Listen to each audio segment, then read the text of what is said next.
Il était une fois, dans un petit village en bordure d'une forêt dense, un homme nommé Yacine.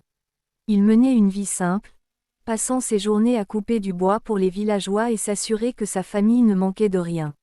Bien que Yacine soit respecté pour son courage et sa force, il avait toujours ressenti une étrange connexion avec la nature, comme si les arbres, les animaux et le vent murmuraient des secrets que seul lui pouvait comprendre. Un jour, alors qu'il se rendait dans la forêt pour chercher du bois, il entendit un sifflement inquiétant. Intrigué, mais prudent, il suivit le bruit. Là, entre les racines d'un grand chêne, il découvrit un serpent immense, enroulé autour du tronc, comme s'il était piégé. Le serpent semblait lutter, mais plus il bougeait, plus il s'entortillait dans les branches et les racines.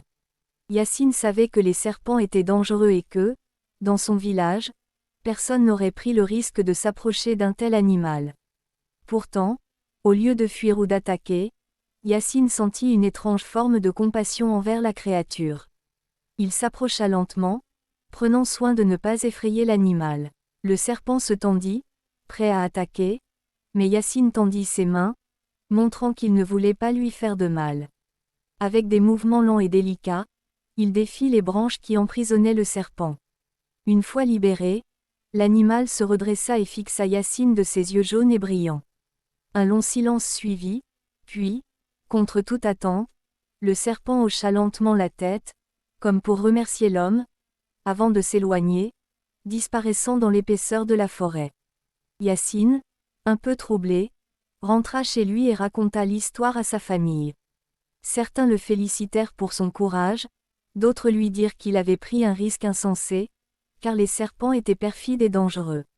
Les jours passèrent et Yacine oublia peu à peu cet incident. Mais un soir, alors qu'il rentrait du travail, il sentit quelque chose d'étrange. Dans l'air, comme une présence qui le suivait. Il se retourna et vit, à quelques mètres de lui, un énorme serpent, bien plus grand que celui qu'il avait sauvé. Son corps immense ondulait lentement entre les arbres, et ses écailles brillaient sous la lueur de la lune. Par instinct, Yacine voulait fuir, mais quelque chose a choisi l'en empêcha. Le serpent s'arrête devant lui et, soudain, dans un tourbillon de lumière, il se transforme en un vieil homme à la barbe blanche et aux yeux perçants. Ses vêtements étaient faits de feuilles et d'écorce, comme s'il était une extension de la forêt elle-même. « N'aie pas peur, Yacine, dit l'homme d'une voix profonde et apaisante. Je suis l'esprit de cette forêt, et je t'observe depuis longtemps. Ce jour-là, quand tu as libéré le serpent, tu ne savais pas que tu avais sauvé plus qu'un simple animal. Tu as montré du courage et de la compassion, des qualités rares parmi les hommes. Pour cela, je souhaite te récompenser. » Yacine, bien que stupéfait, écouta en silence. « Voici un talisman, continue l'esprit, tendant un petit pendentif fait d'os et de plumes. Tant que tu le porteras, tu pourras parler aux animaux et entendre leurs pensées.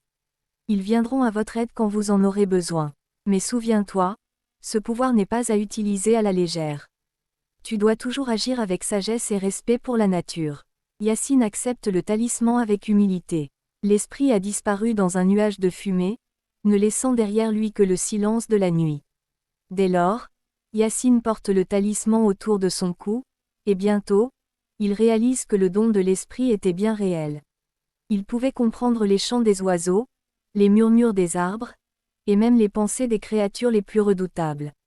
Chaque fois qu'il avait besoin d'aide, que ce soit pour traverser une rivière agitée ou éviter un danger imminent, les animaux périodiquement à lui, prêts à le guider ou à le protéger. Avec le temps, Yacine est devenu une figure respectée non seulement par les hommes, mais aussi par les créatures de la forêt.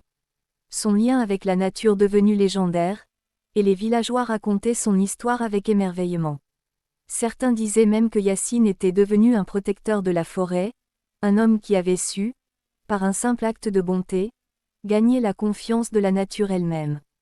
Ainsi, l'homme et le serpent avaient tissé un lien unique, où la confiance, le respect et la bienveillance transcendaient la peur et la méfiance.